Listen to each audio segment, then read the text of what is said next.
வணக்கம். இன்றைக்கி நம்ம பார்க்க போகிற கோவில் எது தெரியுங்களா? நெல்லிக்குப்பம் வேணுகோபால சுவாமி கோவில். இந்த கோவில் சுமார் 200 ஆண்டுகளுக்கு மேல் பழமை வாய்ந்த கோவில். ஆங்கிலேயர்களால் ஆக்கிரமிக்கப்பட்டு அவர்களிருந்து போராடி பெற்ற கோவில் இது.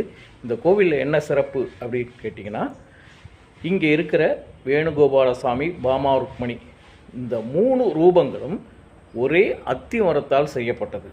ஒரு பெரிய அத்திமரம் எடுத்து அந்த 3 உருவங்களையும் 3 சுவாமிகளையும் ஒரே அத்திமரத்தால் செய்யப்பட்ட வேணுகோபால சுவாமி தான் அங்கே அருள் பாலிக்கிறாங்க.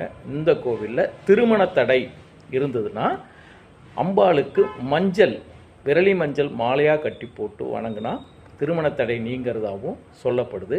இந்த கோவில் மிக சிறப்பு வாய்ந்தது. இந்த கோவில் பெருமாள் கோவில்லையே இது ஒரு வித்தியாசமான கோவில்னு சொல்லலாம். ஏன்னா ஒரே அத்தி மரத்தால் செய்யப்பட்ட வேணுகோபால சுவாமி, பாமா ருக்மணி சமேதராக காட்சியளிக்கிறாங்க. இந்த கோவில் நெல்லிக்குப்பம் பஸ் ஸ்டாண்டுக்கு பக்கத்திலேயே பெருமாள் கோவில் தெருவில் தான் இந்த கோவில் அமைஞ்சிருக்கு. வாய்ப்பும் சந்தர்ப்பமும் கிடைத்தால் கண்டிப்பாக இந்த கோவிலுக்கு போயிட்டு வாங்க. பெருமாளின் அருள் நிச்சயம் கிடைக்கும்.